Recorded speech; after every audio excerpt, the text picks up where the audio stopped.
tal? ¿Cómo estáis? Bienvenidos a Jugada de Tres, tu podcast favorito de NBA en español. Ya lo es, y si todavía no lo sabes, lo descubrirás con el tiempo que somos nosotros. Episodio número 25, bodas de plata es esto, ¿no? Madre mía. Con la primera ronda de playoffs, además, ya dándonos, creo que muchas emociones. Tenemos, de las 8 series, 6 llegando al sexto partido. Es algo que no pasaba desde hace muchísimo tiempo. Hay sorpresas, hay series que huelen a séptimo partido y bueno, pues seguimos además descubriendo premios de temporada, están pasando cosas de cara al año que viene, están pasando muchas cosas y tienes la oportunidad de quedarte por aquí y enterarte de todo, con buena info, con buen análisis, con buena opinión. No lo hago yo solo esto, hay más gente. Los que de verdad saben de baloncesto y de NBA son estos dos que salen aquí a los lados ahora, que son Leo Carranza y Adrián Mercader, que aprovecho ya para saludarles y os tiro como siempre una pregunta rápida, incluida en el saludo. Dadme solamente el número, ¿eh? ¿Cuántas series de esas van a ir al séptimo? Solo el número, ¿eh? ¿Cuántas? ¿2, 5? A ver, muy buenas. ¿Qué pasa, chicos? ¿Cómo estáis? Mira, te voy a decir, Nacho, 3. Luego iré desarrollando y sabréis cuáles son, pero te voy a decir 3. Bien, La verdad bien. es que está siendo muy divertido todo, chicos. Y una horita por delante con vosotros a hablar de NBA. Espero que a la gente le guste, así que vamos allá. Esto se llama cebo en televisión. Le tiro el este y ya la gente que se quede a ver qué es lo que he dicho. Leo, ceba. ¿Cómo estás, Nacho, Adri? 3 y voy a agregar, si Boston vuelve a tirar mal, 4. Eso es lo único que voy a mencionar. Creo que después podemos profundizar, como decía Adri, en las series, pero tengo esperanzas de que tengamos una buena cantidad de séptimos partidos. No sé por qué me da a mí que son los mismos los que habéis decidido que van a ir al séptimo. Me da a mí, Seguramente. me da a mí. Solo hay una manera de comprobarlo. Venga, vamos a ir con el sumario y arrancamos ya de lleno con los playoffs. 6 series al sexto partido. Todos los detalles de los playoffs te los analizamos nosotros. Nos preguntamos qué le pasa a Jokic. Y Cooper Flag recibe el Rookie del Año. ¿Merecido? ¡Comenzamos! Pues así están las cosas ahora mismo. Tenemos 2 equipos clasificados. Oklahoma 4-0 a Phoenix y San Antonio Spurs 4-1 a unos Blazers muy luchadores, pero que no pudieron hacer más. Lakers se complica la vida 3-2 contra Houston Rockets. Eso recordemos que estaba 3-0. Y luego el Denver-Minnesota con victoria para los Timberwolves de momento 3-2. En el este es una locura. Todo está 3-2. Ganando Orlando a Detroit, Cleveland a Toronto, Nueva York, los Knicks a Atlanta y Boston Celtics está ganando también 3-2 a Philadelphia 76ers. Así rapidito, ahora iremos al detalle, pero os dejo aquí libertad un momento para que me digáis de todo esto, que son muchísimos partidos, algún detalle, algo que me digáis, esto me ha llamado mucho la atención o me ha sorprendido. Insisto, luego vamos en profundidad, pero así algo en detalle, algo rápido. Yo no es una eliminatoria como tal, sino una conferencia. Y es que cuando hablábamos del este, siempre hablábamos de hay 4 equipos y luego está el resto. Y está todo tan igualado. Claro, está todo tan igualado, tan bonito, que ya independientemente de lo que ocurra, creo que debemos dar las gracias porque ha sido una primera ronda muy interesante. Está siendo una primera ronda muy interesante. Y es que yo de verdad pensaba que había una diferencia abismal entre los 4 tops que teníamos todos en la cabeza y el resto. Y parece ser que no ha sido así, no está siendo así. Y a ver si se culmina con alguna sorpresa que otra. ¿Tú, Leo? Creo que hay una mezcla entre lógica y competitividad que me sorprende, porque los 2 equipos que están en semifinales de conferencia, es decir, que ya ganaron su serie, son los 2 mejores de la NBA en cuanto a récord. Oklahoma y San Antonio son los únicos que pudieron avanzar de ronda. Y luego estábamos debatiendo durante toda la temporada sobre esto de si puede llegar a ser una de las campañas más parejas de la historia o no, y los playoffs en primera ronda lo están demostrando. Sí. Entre el tercero y el sexto en la gran mayoría de las conferencias no había tanta diferencia, más allá de esto que decía Adri, que coincido plenamente que el top 4 de la conferencia este te hacía creer que podía llegar a superar fácilmente a sus rivales. Lo bueno de eso es que creo que a través del play-in les tocaron los 2 equipos más difíciles que podían enfrentar. A Boston le tocó Filadelfia, que ahora vamos a ver cómo lo está complicando, y a Detroit le tocó Orlando, que es un calco, me parece, la forma de jugar y con ciertas virtudes que le están dando un dolor de cabeza. Sí, yo el detalle iba a decir lo mismo que Leo, lo de la conferencia pero más que eso era un agradecimiento público a Orlando a Atlanta y a Filadelfia, porque sin vosotros esto no sería posible. No creo que dábamos tanto por ninguno de ellos y está viendo cosas increíbles. Orlando, cuando se pone concentrado y a la faena, yo no lo quiero enfrente, sea quien sea. Es un equipo súper, súper complicado. Bueno, vamos a hacer una cosa. Vamos a ir como por partes, que diría Jack el Destripador. Voy a arrancar por las series que ya están resueltas, ¿de acuerdo? Así que vamos primero. Nuestro pequeño homenaje van los primeros porque han hecho un 4-0. Oklahoma City Thunder contra Phoenix Suns. Única barrida de la primera ronda. Visto lo visto, creo que puede ser hasta la única de todos los playoffs. Casi 127 puntos cada 100 posesiones. Mejor ataque de Oklahoma en una serie de ellos propia de los últimos 3 años. Esto puede parecer poco, pero hay que recordar lo que viene haciendo este equipo en los últimos años. Triples mal, pero han conseguido compensarlo con segundas opciones. Y luego detallitos más panenquitas, más tácticos. Cuando no estaba J-Dub ni estaba Shai en vista, muy bien, por ejemplo, acciones como el pick and roll de Mitchell con Holmgren. Se han visto cosas interesantes, muy, muy interesantes. No sé si lo que habéis visto convierte a Oklahoma en vuestro gran favorito después de lo que ha hecho contra Phoenix, o estaba en el guión que esto lo pasaran así de rapidito. Para mí ya lo eran antes de la eliminatoria, independientemente de que ganasen 4-0, 4-1, 4-2. A mí, y del cual quiero hablar en el día de hoy, es de Devin Booker, porque me ha decepcionado un poco, porque lleva sin ganar un partido de playoff desde el año 2023, porque poco a poco van pasando los años y ya no es un Devin Booker de 25-24, que en unos años ya veremos lo que es. Evidentemente hay que replantearse bien la situación y hay que saber dónde está Devin Booker, en qué equipo está y que la temporada ha sido fructífera. Pero si esperaba al menos un partido en Arizona donde Devin Booker realmente diese un golpe en la mesa con un muy buen partido y demostrándonos el calibre del jugador del que estamos hablando. Y no lo hemos visto y realmente me ha decepcionado. Me voy con el mal sabor de boca de pensar que creo que Jalen Green y Dillon Brooks han sido más consistentes y mejores jugadores en estos playoffs, y es algo que me entristece porque cuando era joven Devin Booker pensábamos que podía tener el potencial que ha podido tener Jason Tatum y jugadores que han estado al final ahí arriba, y me da un poco de pena, la verdad. Y es la conclusión más clara de la que saco en la primera eliminatoria, más allá de Oklahoma. Es o cuando eras joven tú, cuéntame. ¿Cuando era joven Booker o cuando eras joven tú? No, cuando era joven Booker y cuando era joven yo también. Como ahora llevas bigote, a lo mejor ahora te has convertido en un señor mayor y ya tienes otro criterio de las cosas.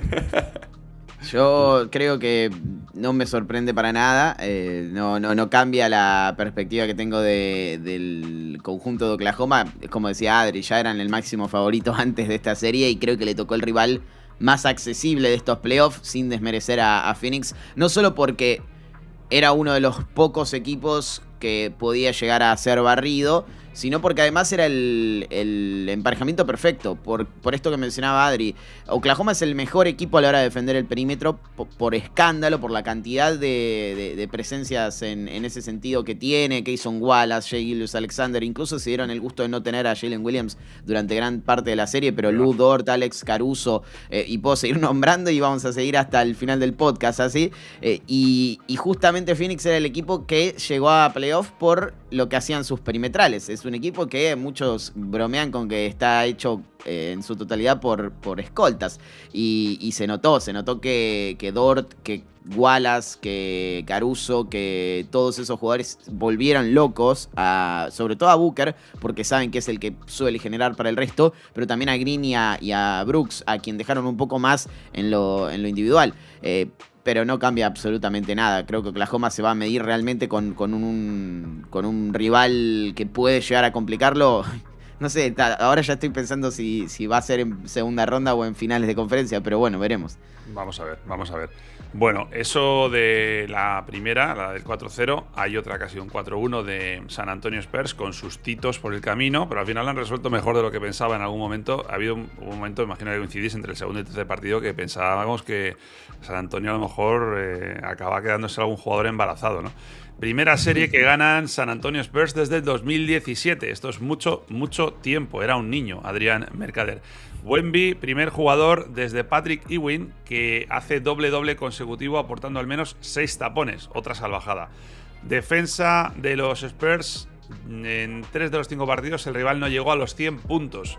Y luego lo de Portland, ahora hablaremos también, por cierto, de Portland, que una de las cosas que tienen que ponerse ya a trabajar, su siguiente playoff, no se van de vacaciones en las oficinas, es que no tienen ningún pick en este draft y que tienen que decidir quién va a hacerse cargo del equipo. De San Antonio, sobre todo, primero, chicos, no sé qué conclusiones sacáis. Yo tengo la sensación de verdad que han salvado un pequeño match ball en clave confianza, no en clave deportivo. Yo sabía que iban a pasar, pero no sé si contaban el quedarse sin Wemby, la incertidumbre de si vuelve o no vuelve, perder ese partido. Yo creo que se ha visto en el bloque un paso de madurez, que ya lo habíamos visto durante la temporada, pero en playoffs yo creo que hay que destacarlo. Sí, para mí la clave más importante es el tercer partido, donde Dylan Harper sobresale, donde hace un partidazo, donde nos demuestra que pese a que sea rookie, pese a su juventud y pese a que tal vez tengamos ciertas dudas con él en cuanto a lo consistente que pueda ser en un partido de playoff, sale, hace un auténtico partidazo y nos demuestra que da igual que no esté Wembanyama, que el equipo va a seguir rindiendo y que hay muchas armas, ¿no? Más allá del francés. Y luego, para mí, otra conclusión muy positiva que saco, se le ha criticado mucho, se ha sido muy duro con él, sobre todo por su contrato, ha sido de Aaron Fox, Creo que ha hecho un muy buen partidos de 29 puntos claves, momentos también donde aparece su veteranía. Es la primera ronda que gana de Aaron Fox como jugador de baloncesto. Y al final también me alegro por él, porque todo está saliendo muy bien en San Antonio, es lo que has dicho tú. Creo que es un golpe en la mesa anímico, de confianza, Nacho. Y se ha notado. Creo que salen reforzados de aquí. Eran los claros favoritos, pero Portland no era un equipo sencillo. Y creo que salen muy reforzados de aquí anímicamente, la verdad. Y agrego lo que mencionabas, Nacho, me parece clave. Es un equipo que Portland le complicó la vida más allá del resultado. Uno ve el 4-1 y dice, bueno, lo pasaron fácil. Hay 2 partidos en los que estuvieron 15 puntos o más por debajo y lo remontaron. Eso habla de 2 cosas. Primero, de que tuvieron la capacidad de reaccionar. Eso no se lo voy a quitar a San Antonio. Me parece que es importantísimo en playoff. Ahora, ¿qué hubiese pasado si el rival era Denver o Minnesota o, no sé, Oklahoma City Thunder o cualquiera de esos que se va a cruzar en las próximas rondas? Eso lo tienen que aprender para las siguientes etapas, porque en playoff, contra un equipo serio, una remontada de ese estilo no sé si es posible, y más en 2 o 3 partidos. Es un conjunto joven que sabe que tiene que aprender cosas, y una de las principales me parece que es esa, sobre todo porque también depende muchísimo, y es algo que estoy viendo durante todos los playoffs, y ahora vamos a hablar de algunas series en ese sentido, del triple. Sí. Cuando San Antonio metió el triple por encima del 40%, ganó todos los partidos 4-0. Ahora, cuando estuvo por debajo, lo perdió. Y dependen bastante de eso, dependen del aporte de Julian Champagnie y de Devin Vassell, que son sus principales tiradores. De Harrison Barnes no creo que deban depender, porque es un jugador que conforme van pasando las series Harrison Barnes, se complica. Pero ojo, además, a pesar de todo lo que yo piense de Harrison Barnes, creo que aprovechó bastante bien los espacios.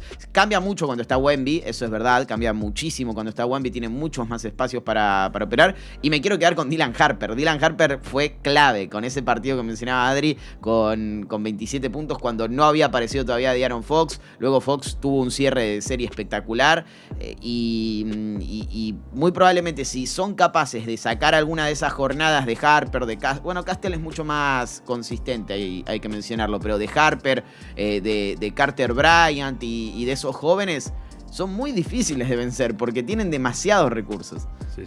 Oye, estoy empezando a imaginarme un challenge que me voy a marcar a mí mismo.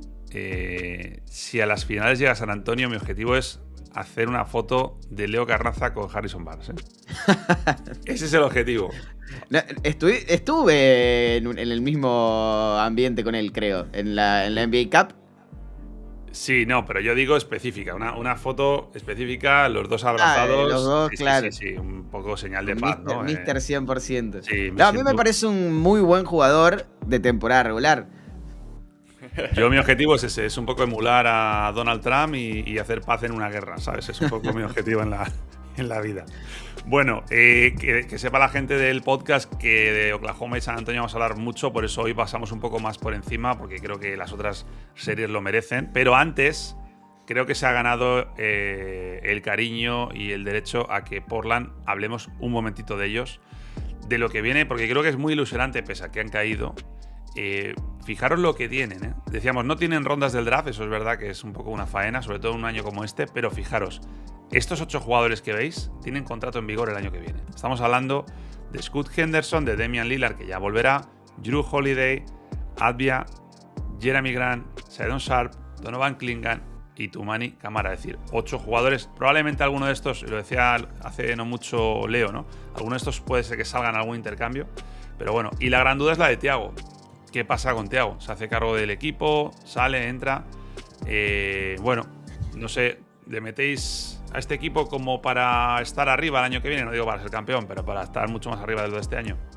Yo es un equipo que me ha sorprendido mucho, de verdad. O sea, creo que si eres fan de los Blazers, creo que es para estar orgulloso el año que han hecho. Yo no me pensaría 2 veces renovar a Thiago Splitter. Creo que ha conseguido que todos remen en la misma dirección y yo creo que ha superado una situación que no es que es muy complicada, como el despido, ¿no?, de Billups al principio de la temporada.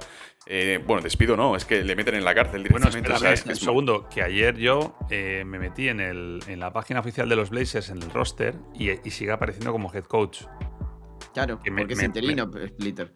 Sí, pero si el otro está detenido. No entiendo bueno, que aparezca ahí. O sea, si lo digo hasta por imagen, o sea, sácalo de ahí. No, totalmente. No sé si es que el informático de los Blazers está. A lo mejor todavía no se ha enterado de que se han echado al entrenador. No sé, me llamó mucho la atención, por cierto. Y me quedo con 2 espinitas. Primero, Scoot Henderson, 31 puntos un día, 0 al siguiente. Cuando tienen la oportunidad los Blazers de empatar en casa.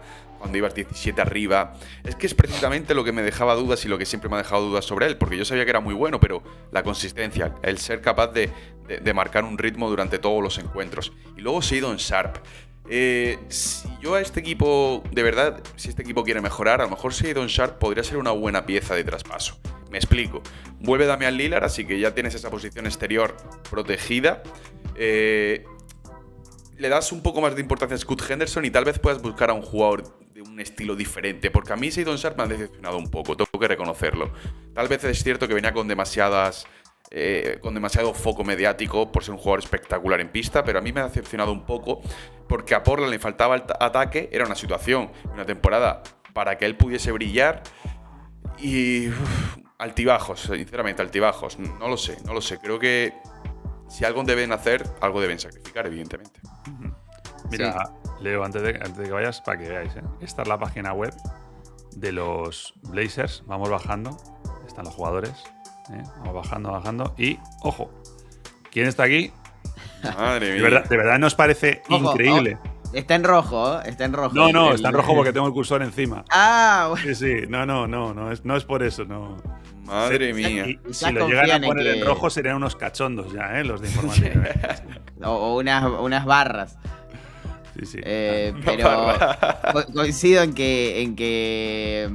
lo que dice Adri. Para mí tienen demasiados perimetrales, demasiados. O sea, Shedon Sharpe, Scoot Henderson, Lillard, que ahora va a volver porque hay que tenerlo en cuenta. Obviamente Deni Avdija, que cumple funciones de perimetral constantemente y necesita mucho la pelota. Por cómo está confeccionado el plantel y qué jugadores tienen de cara al futuro del proyecto, uno de esos perimetrales tiene que salir para conseguir tiradores, porque el gran problema que tuvo Portland en esta serie y a lo largo de la temporada es ese. No tienen tiro exterior más allá de algunos momentos específicos y de algunas rachas. El gran conflicto es ese y creo que tanto Jeremy Grant como... Bueno, me estoy olvidando de Jrue Holiday, que también es otro perimetral y que ha rendido muy bien. Grant, todos esos jugadores, Sharpe, Henderson, incluso, bueno, Camara no creo que lo negocien porque además es muy importante en defensa, pero todos los demás son valiosísimos en el mercado. Hay muchos equipos que creen que pueden llegar a mejorar con ellos en cancha. Sí, totalmente. Bueno, vamos ya al turrón. Tenemos media hora para tocar el resto de series. No está mal, ¿eh? Tenemos que ir rapidito, pero vamos a intentar de conseguirlo. Empezamos por... quiero hablar por Lakers, que es lo más reciente, la oportunidad perdida. Antes de que hablemos nosotros, vamos a escuchar a alguien cuya voz es importante y escuchada en este país, en Estados Unidos, que es Charles Barkley. Esto decía antes, y detalle importante, antes del partido, Charles Barkley. Creo que le vamos a dar la razón. This is a must-win for the Lakers because if they don't win tonight, it's going to be a Game 7 back in L.A. LeBron, as great as he is, his numbers are going down, which tells me he's starting to get tired because he has to do so much. But I think he's a great enough player. He realized, like, I better put all my eggs in this one basket tonight. The Air Ball. Había una película, creo recordar, que se llamaba El hundimiento, ¿no? Ahora mismo protagonizada por Los Ángeles Lakers. Se complican muchísimo porque, recordemos, una vez más, esto estaba 3-0 hace un rato. Prácticamente ganaron los 3 primeros, los 2 de Los Ángeles, el primero en el Toyota Center, y luego comenzó a remontar el equipo tejano.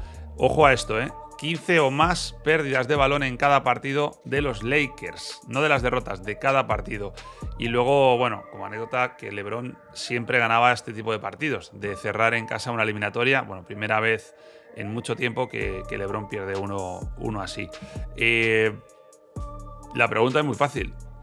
¿Veis a los Rockets forzando el 7º partido o a los Lakers reaccionando a estas 2 derrotas consecutivas? Lo que habéis puesto en el grupo de WhatsApp ya me lo sé. Pero ahí es muy fácil ser un valiente y ya veréis que da la vuelta. Bueno, aquí, que os está escuchando mucha gente. ¿Le da la vuelta Houston? ¿Qué creéis? ¿Se desploma Lakers o recuperan? Yo ahora mismo estoy en modo pesimista con Los Ángeles Lakers por varios motivos. Primero porque era insostenible el nivel de ciertos secundarios en los primeros partidos que provocan las victorias de Los Ángeles Lakers. Segundo, noto a LeBron muy cansado. Muy cansado. O sea, ya ahí es cuando notamos la edad de LeBron. No un partido cualquiera con cierto tiempo de descanso donde sigue siendo el rey si él se lo propone. Ojo, ahora es cuando cansado, notamos. pero ojo, ayer se terminó con 25 puntos. Y la sí, pero porque al final es final. LeBron y las oportunidades del partido se generan y él las sabe aprovechar, pero no es. Se le nota muy. O sea, en ciertas decisiones muy lento ya. Y todo eso porque ha tenido que cargar con con toda la responsabilidad del equipo angelino. Ayer el mejor de los Lakers es DeAndre Ayton y creo que hay un paso hacia adelante de Houston.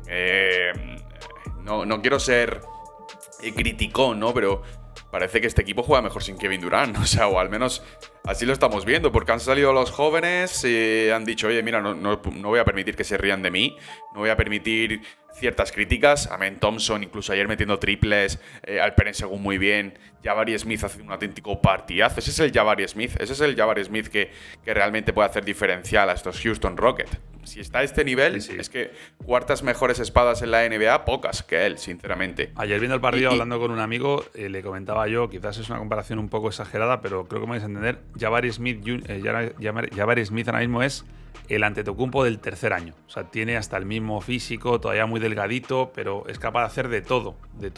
Jugador total. Ayer pone un tapón espectacular a Vanderbilt, aguantándole el balón, increíble.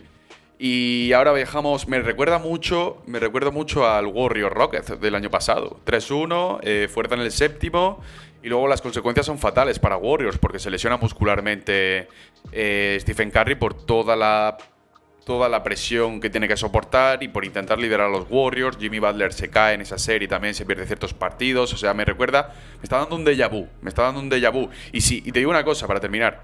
Si el Crypto.com va a parecer un campo neutral en un partido de playoff, que pase ya a Houston, porque es que, de verdad, o sea, es lamentable lo del Crypto.com, Ya lleva tiempo pasando, pero ayer me dices que es un partido de 12 de diciembre y me lo creo. O sea, lamentable. Yo, primero para responder tu pregunta, Nacho, no tengo la más mínima idea de qué va a pasar, pero creo que la razón detrás de esta remontada está clarísima, lo mencionaba Adri. Primeros 3 partidos de la serie metieron 35 triples los Lakers, con un acierto superior al 40% en todos los juegos. 10 en el primero, 10 de 19, 13 de 28 en el segundo, 12 de 29 en el tercero.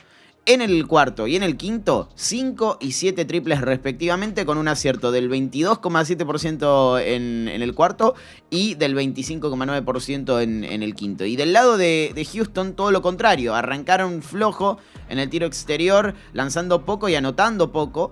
Y en el cuarto partido encontraron finalmente esa efectividad con un 40%, anotaron 12 triples y ayer 14. Van de menos a más. ¿Qué estamos viendo?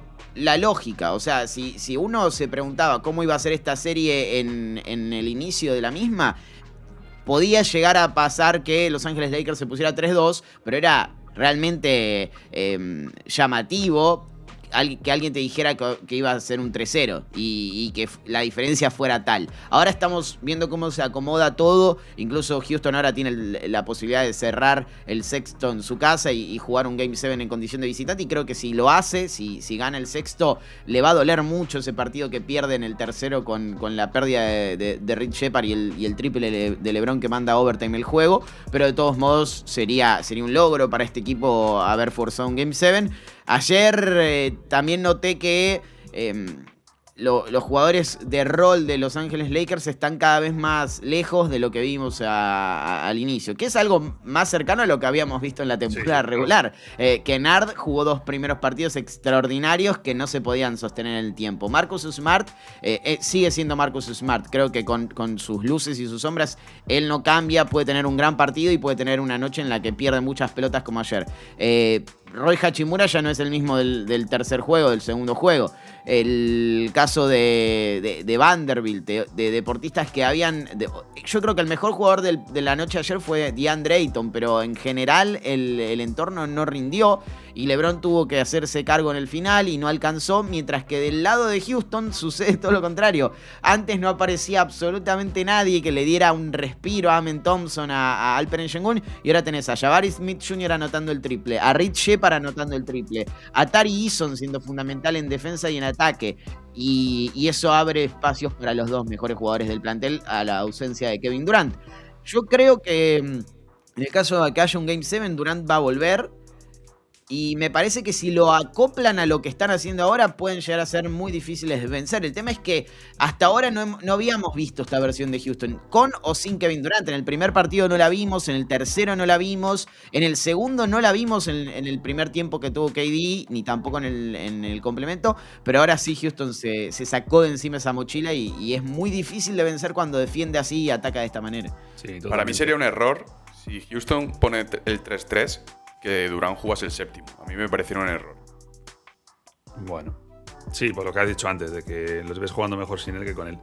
No, y porque tienes que readaptarlo a un séptimo partido volviendo de una lesión que a lo mejor no está del todo bien y a lo como mejor lo de Reeves ayer, decís, Adri. ¿Cómo, perdona? Como lo de Reeves ayer. Sí, pero no lo sé. Yo creo que sería perjudicial para Houston. Está bien que digas lo de Reeves porque no lo habíamos mencionado, que volvió Austin Reeves, que jugó más de 30 minutos, 32, 33, y que estuvo en 22 puntos. Empezó muy bien, luego, verdad que yo creo que es lógico también que vayas a menos porque vienes de mucho tiempo parado. Lo único positivo que tiene que se alargue la serie es que yo siempre pienso en Luka. O sea, porque si ayer gana la serie Lakers, a lo mejor el primer partido contra Oklahoma hubiera sido el sábado o el domingo, probablemente el domingo. Entonces ya por lo menos sabes que tienes como 2 o 3 días más, ¿no? Digo por mirar el lado positivo, que evidentemente de positivo no tiene... Yo es que creo que Luka no va a volver a jugar en playoff, cada vez lo tengo más claro, ¿eh? Bueno, vamos a ver, porque Charania está pegando buenos bandazos, ¿eh? Este año, no, Sí. no es Bognarowski. No tiene buena info de Lakers, Shams se nota muchísimo, bastante porque le ha errado a todo. Bueno, ni hablar, pero ahí está en una cruzada personal, me parece. Sí, puede ser. Oye, por cerrar tema Lakers, un tema que no tiene que ver con los playoffs, pero que me parece importante, habló el otro día LeBron en una entrevista con ESPN. Sacó 2 titulares que me parece que van a tener mucho recorrido. Yo creo que no lo han tenido todavía porque se estaba jugando el partido y demás. Pero habla sobre un señor que se llama Michael Jordan. No sé si lo conocéis. Dice, hay algunas cosas que yo hago mejor que Jordan. Y luego, bueno, esto es más desarrollado, es un poco el titular. Y luego dice, espero que estuviera orgulloso de que yo llevara el número 23. Os lo hago a vosotros la pregunta. ¿Creéis que estaría orgulloso o está orgulloso Jordan de que LeBron haya llevado su número, el 23? Yo creo que no. Yo creo que no. Si me preguntas, yo creo que no. Yo creo que a Michael Jordan le cae mal LeBron. Y se ve cuando hace The Last Dance en un momento en el que le empiezan conversaciones incómodas. Y hay que refrescar un poco la memoria a los jóvenes de quién es Michael Jordan. Yo no sé si le cae mal. Lo que sí es que no creo que esté orgulloso por el 23. O sea, el hecho de que ya le discuta el número Sí estaría, por ejemplo, orgulloso, me parece, si Kobe Bryant lo utilizara porque era un mentor de Kobe, pero coincido con LeBron que hace algunas cosas mejores que Jordan. Es bastante obvio, pero... Un tema físico también, ¿no? Y por un tema de época. O sea, el Jordan no necesitaba lanzar el triple. LeBron entró en una era en la que primero no necesitaba hacerlo y luego fue evolucionando en base a eso para extender su carrera. Tiene que ver mucho con los contextos. Pero sí, es verdad. O sea, y no creo que lo haya dicho tampoco desde el punto de vista de no soy mejor, sino de que, bueno, Jordan era una bestia anotando, yo soy mejor en algunas cosas. Está bien que elijas a cualquiera de los dos. Bueno. Nos quedan ¿cuántas series? Unas cuantas. Vamos a ir rapidito. Venga, vamos a ir una por una, que son sobre todo todas las del este. Ya hemos repasado las del oeste con excepción de Denver. Vamos con las del este y luego vamos con Denver, que me parece interesante todo el debate que tiene alrededor Jokic. Palabras de un señor que se llama Bickerstaff después del partido, hablando de otro señor que se llama Kate Cunningham y que ayer dijo, esto lo gano yo. To know the moment, understand the moment, and then just do whatever was necessary to help us get that win. That's why he's special. And that's why he is who he is. And, lead this team, lead this organization, lead us, lead the fans. Like, that's who he is. And he just has the ability to do that. He's special. The Air Ball. Lo lidera todo Cunningham, solo le falta llevar la comida y el catering para los compañeros. Estas dos bestias ayer demostraron pues la calidad que tienen y el físico que tienen y demás. De hecho, me acuerdo que dijo después del partido Banchero que ya se conocen incluso de la época de jugar en Travel Team. Es decir, que habían jugado entre ellos, pese a que, bueno, pues evidentemente no son del mismo sitio. 45 puntos cada uno de ellos, que es una auténtica salvajada. Y recuerdo que estamos en un partido súper decisivo de playoffs. Bueno, claves un poco de esta eliminatoria, chicos. ¿Creéis que también Detroit ahí esa reacción le puede ayudar a terminar de darle la vuelta o veis a Orlando muy fuerte? Yo creo que ayer ganan porque Frank Wagner no juega el partido. O sea, porque el partido estuvo muy, muy, muy parejo durante muchísimo tiempo y se lo pudo llevar perfectamente Orlando por pequeños detalles. Al final la balanza cae a favor de Detroit y es Kate Cunningham el que, haciendo un auténtico partidazo, salva a Detroit Pistons. Jalen Duren vuelve a no estar bien. Vemos a jugadores como Isaiah Stewart o Jenkins que desde el banquillo no están aportando en ataque lo que deberían, aunque lo compensan en defensa, pero no están tampoco mostrando su mejor versión a nivel defensivo. Y creo que es un problema estructural del equipo, ciertamente también individual de ciertos jugadores, que Tobias Harris, en esta época de su carrera, siendo un gran jugador de baloncesto, sea la segunda referencia ofensiva de Detroit. O sea, hay muchas cosas que no están saliendo como estaban saliendo en temporada regular. No sé si porque este equipo puede ser un Utah Jazz, ¿no?, de la vida como en años anteriores, o por realmente Orlando en defensa insulto, está... Hombre, no un insulto, pero bueno, ¿sabéis? Yo diciendo eso, quien haya seguido de la NBA, todo el mundo sabe a quién me refiero. Y no sé si es por Orlando y por el gran trabajo defensivo y el planteamiento que está haciendo, que la verdad... creo que está consiguiendo Mosley, que estaba con un pie y medio fuera de Orlando y seguramente, dependiendo de cómo acabe la temporada, pero lo más seguro es que acabe fuera. Me recuerda a una profesora mía que yo tenía en matemáticas, en bachillerato, que apretaba muchísimo, muchísimo, muchísimo, había muchos suspensos y luego en selectividad aprobábamos todos con una notaza. Pues creo que Mosley apretaba tanto en temporada regular que a los jugadores no le terminaba de convencer y ahora en playoffs están viendo los resultados de que es un equipo muy, muy, muy bien preparado. Y Detroit no se lo esperaba y yo creo que sinceramente creo que Orlando gana 4-2, aunque me encantaría que hubiese un séptimo partido, tengo que reconocerlo. Bueno, 4-2 dice Adri. El caso de Detroit es para mí una demostración de el equipo que llega a playoff por encima de sus expectativas, que está en un proyecto joven y que se topa con sus propias deficiencias en esa postemporada, y si no aprende de eso y no va a la offseason a buscar lo que le demuestran los playoffs que necesita, no va a evolucionar, pero tiene una oportunidad enorme. Le pasó a Oklahoma City el año previo a ser campeón contra Dallas y dijo, bueno, ¿qué necesito? un defensor de la pintura y otro perimetral que pueda defender y tenga tiro exterior. Caruso y Hartenstein, listo, los busco y salió campeón. No digo que Detroit esté a ese pasito de ser campeón, pero sin lugar a dudas necesita un segundo anotador y tiradores. En temporada regular es distinto porque vos podés hacer jugar a Duncan Robinson, podés hacer jugar a Kevin Huerter, podés hacer jugar a deportistas que después en playoffs se convierten en una debilidad si no anotan el triple como Kennard en los primeros 2 partidos. Y eso no es algo sostenible en el tiempo. Ahora, en Twitter yo decía, sin comparar el nivel de los jugadores, porque hay mucha gente que no sabe leer, Luka Doncic y Cade Cunningham tienen un perfil de juego similar, en el sentido de lo que necesitan a su alrededor, porque son jugadores que encaran el juego de una manera similar. Más allá de sus diferencias en defensa, en ataque, lo que sea, necesitan tiradores, defensores y un segundo anotador. Luka llegó a finales cuando tuvo a Kyrie Irving en su lado, y ahora la mejor versión de Luka de temporada regular la vimos con Austin Reeves, otro anotador de ese sentido en Lakers. Cade no tiene eso. El segundo anotador es Tobias Harris y el segundo mejor anotador perimetral es un undrafted que no tenía nadie en cuenta hasta hace unos meses, que es Danny Jenkins.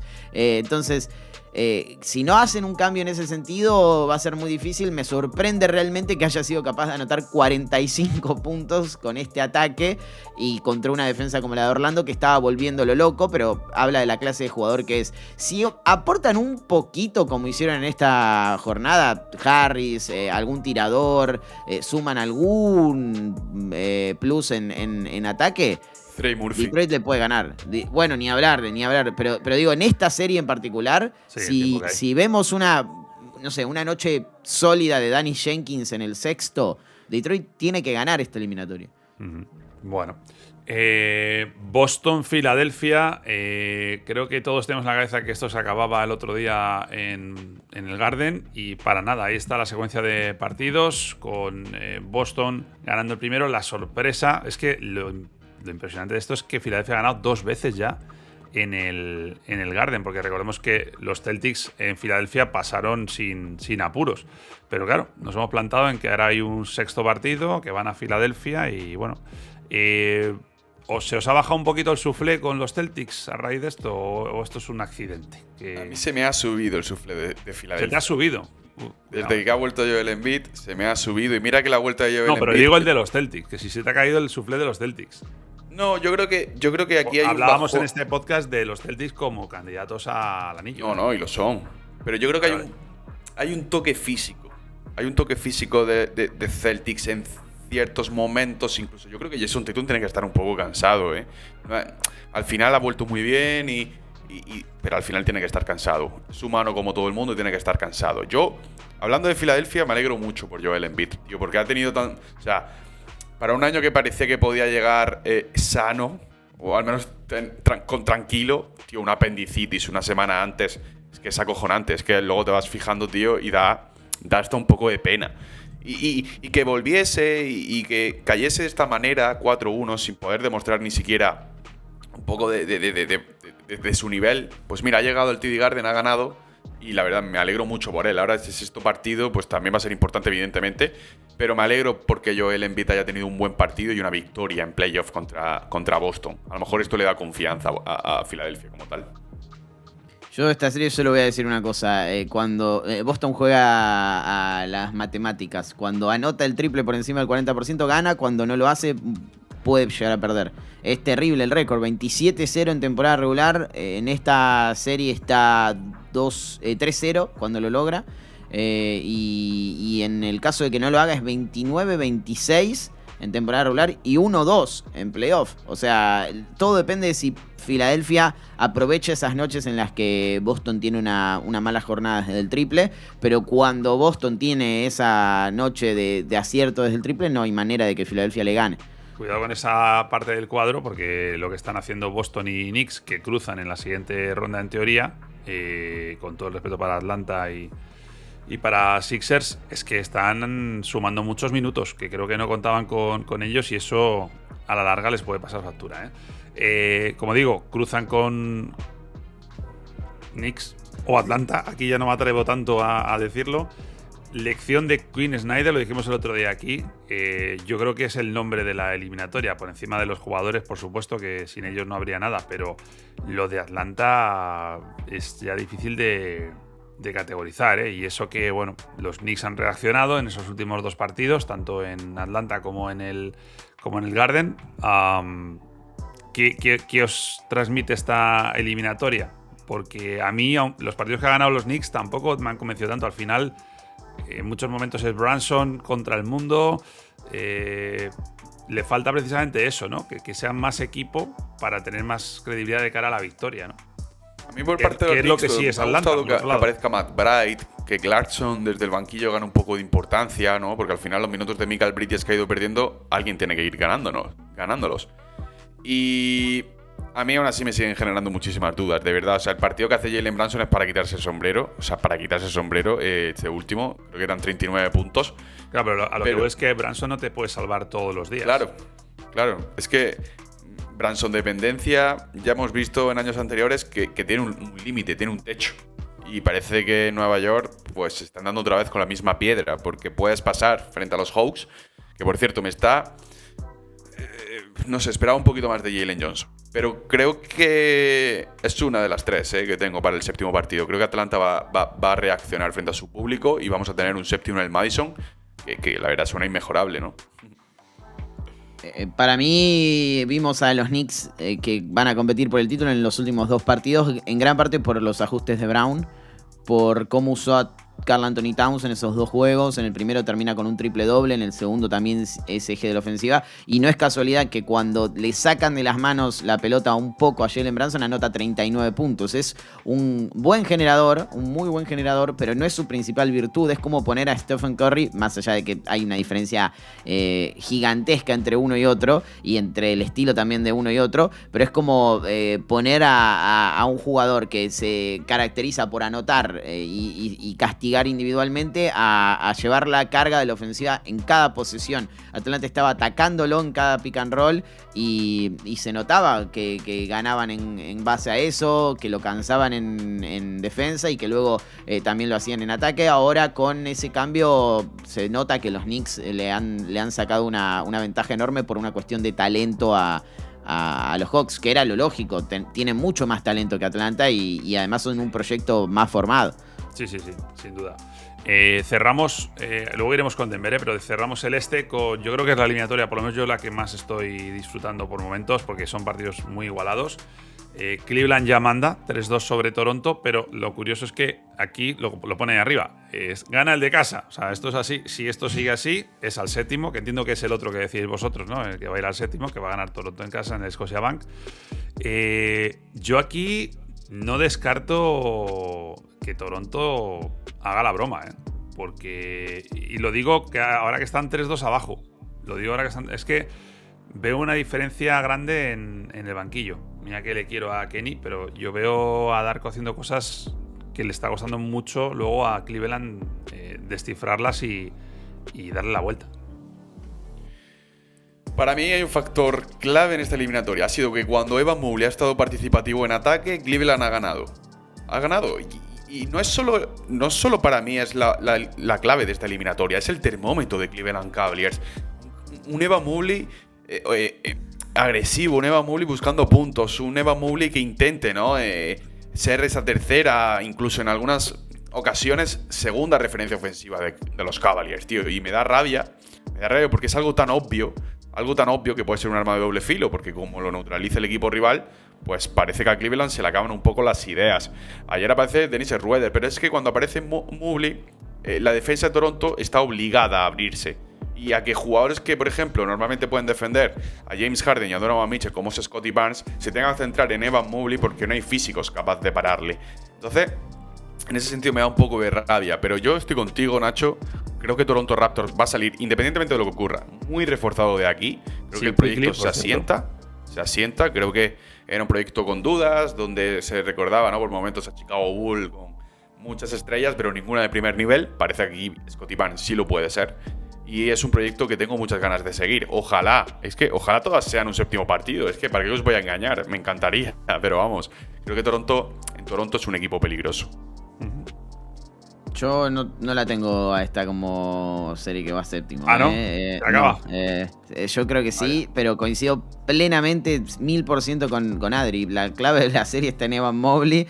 Hemos visto muchísimas pérdidas de Harden y de Mitchell, en gran parte por eso, porque Evan Mobley no estaba participativo, no se mostraba como opción, lo estaban consumiendo. Lo de Darko utilizando a Colin Murray Boyles en ese sentido fue espectacular, fue creo hasta ahora el factor X de la serie, pero cuando Evan Mobley se acuerda que puede llegar a ser Kevin Garnett y no Marvin Bagley tercero, es muy distinto. O sea, esa es la gran diferencia que hay entre Cleveland ganando o Cleveland dando pena, que es lo que ha hecho en muchos pasajes de esta serie. Cuando vimos a los Raptors crecer, fue justamente por eso, pérdidas, puntos en transición y constantes fallos en ataque que después se capitalizan del otro lado de la cancha, pero si ajustan en eso no debería haber tanta paridad, me parece. Yo creo que sí va a haber séptimo, ahí por romper un poco la igualdad. Nos queda una serie y la he dejado para el final porque me parece que es también otra que va a ir al séptimo. Creo que ahí estamos todos de acuerdo. Denver, Minnesota, pero yo estoy preocupado por Nikola Jokic. ¿Qué le pasa a Jokic? Le están pasando cosas muy raras a Jokic, mira.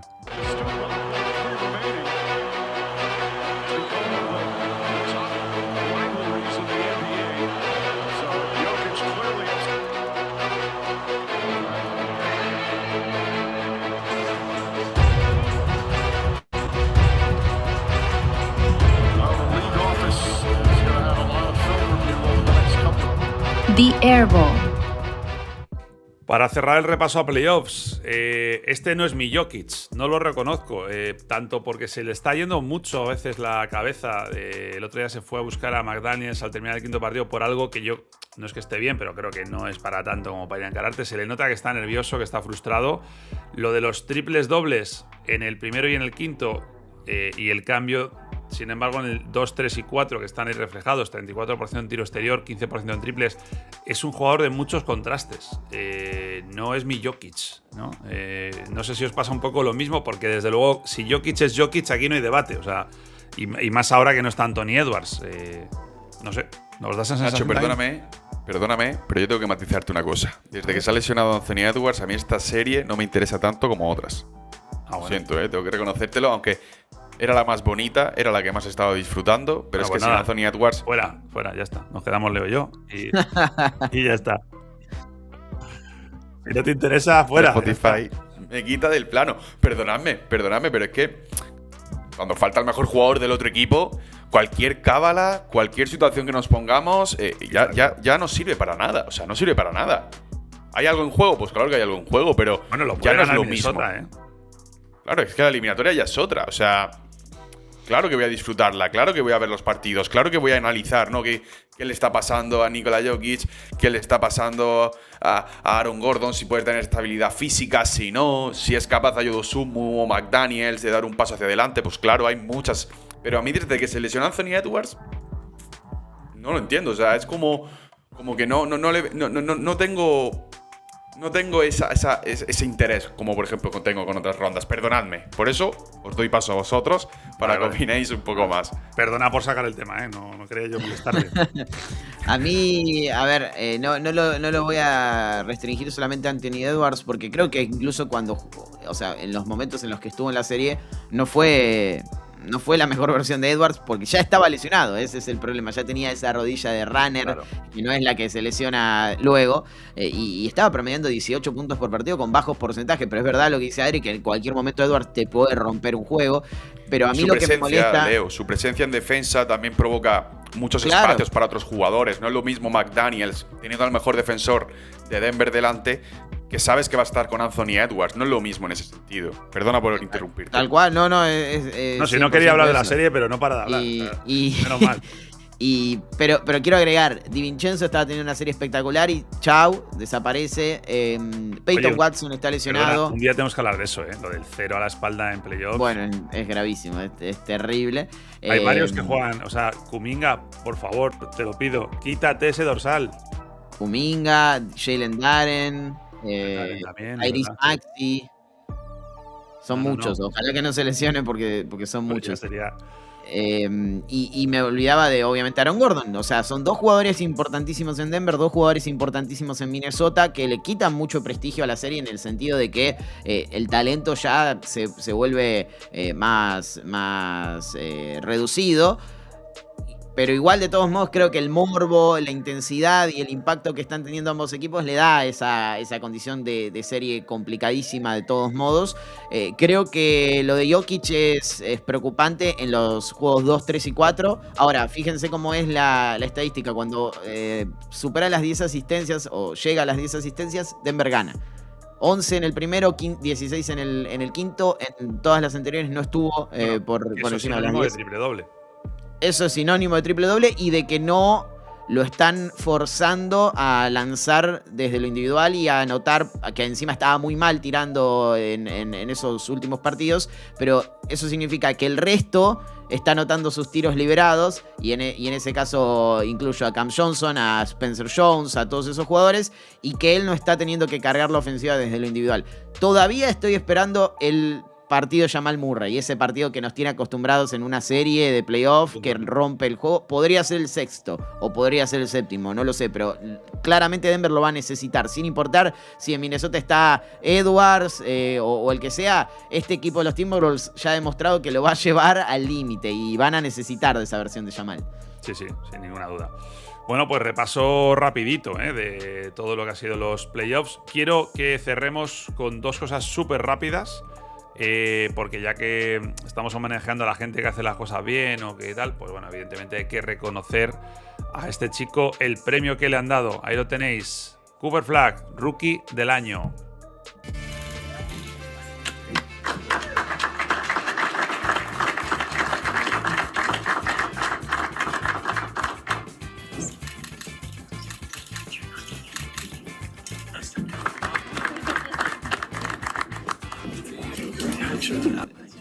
Ahí está con otros que también fueron rookies del año, por cierto, ¿no? Kyrie fue rookie del año. Jason Kidd fue rookie del año. Compartido, Jason Kidd. Es verdad, que es lo que hubiera pasado este año en teoría. Rápido, simplemente, aquí yo creo que siempre hemos sido más de la banda de Canuepel. ¿Merecido, no merecido? ¿Qué crees que es el factor que ha determinado al final que fuera para Cooper Flagg? Mi opinión es el tema mediático. Es 1000 veces más mediático lo que haga y más repercusión lo que haga Cooper Flagg que lo que haga Canuepel. Y el último mes de competición, ese partido de 50, ese partido de 45, el play-in de Canuepel. Voy a dar un dato, ¿vale? Merecido, pero voy a dar un dato, ¿vale? Es el primer rookie desde Michael Jordan en liderar su equipo en puntos, rebotes, asistencias y robos. O sea, merecido, o sea, no nos puedes decir nada. Nadie puede venir aquí a decirnos, lo merecía con Canuepel sí o sí. No, era una lucha muy abierta y al final se la ha llevado a él, así que... Sí, eso es muy cierto. O sea, cualquiera de los dos que lo ganaba tenía los méritos para hacerlo. No es que es un robo si lo ganaba Cooper Flagg o si lo ganaba con Canuepel. Creo que lo podían justificar. Y coincido, para mí el último mes y lo mediático en el sentido también no de vende más, sino de cuándo lo hizo. Le metió 45 puntos a LeBron James y a los Lakers, que eso claramente influye, no vamos a descubrir nada y en ese sentido ayudó mucho. Esa estadística es tremenda, que en gran parte la culpa la tiene, la de puntos, rebotes, asistencias y robos, la tiene Anthony Davis por no rendir y no estar en cancha y ser traspasado luego. Y además es el segundo rookie más joven en lograrlo, solo por detrás de LeBron. Así que LeBron y Michael Jordan, mucho más no se puede decir. Sí. Hay un factor que lo que mencionaba Adri y que a mí no creo que sea el más determinante, pero me parece que es un poco injusto, que es lo de que no se haya podido votar hasta después del play-in, porque es verdad que a Canuepel le ha perjudicado. Digo porque de repente estábamos hablando con uno compartido ahora mismo, si hubiera sido diferente, ¿no? No lo sé. Bueno, nunca lo sabremos. Nos vamos a ir y a la gente la citamos para el próximo jueves, igual y de la misma manera que Shai Gilgeous-Alexander le citó a Dillon Brooks. No sé si habéis visto esto, el troleo entre amigos, Cancún en 3. Esto es una maravilla. Esto lo puso Shai en redes sociales. Claro, cuando eres Dillon Brooks y estás tocando las narices todo el partido, todos los partidos, tienes que tener también buen encaje. Y hombre, alguien con derecho a hacerlo es precisamente su compatriota y compañero en la selección, que es Shai Gilgeous-Alexander. A vosotros Cancún en 3 no, espero que con muchos séptimos y que los hablemos el próximo jueves. ¿Algo que decir ahora o callad para siempre? Bueno, para siempre no, hasta la semana que viene. Leo, Adri, ¿algo que decir? Houston va a remontar. Houston va a remontar, por eso se ha Y puesto yo la camiseta roja. agrego que Kevin Durant no juega el sexto, ya lo dijo Shams. Ok. Sí. Bueno. Pues vamos a ver. En teoría, si no me equivoco, próximo episodio, que será el 26, estaremos ya en segunda ronda y habrá cositas interesantes que hablar. Bueno, señores, a todos los demás, seguidnos, tanto aquí en The Airball como a los canales de Leo Carranza y Adrián Mercader. Y si nos estás escuchando por plataforma de audio, ya sea en Apple Podcast o en Spotify, también danos cariño. Estamos creciendo bastante ahí, me sorprendió y la verdad que es una grata noticia. De verdad que es un contenido agradable para ir conduciendo, ir al gimnasio y demás y escuchar, ¿no? Así que bueno, si estás en el gimnasio, cuidado con las pesas que son peligrosas. Si estás jugando al golf, también mucho cuidado, es muy peligroso. Adiós. Chao, chao. Chao.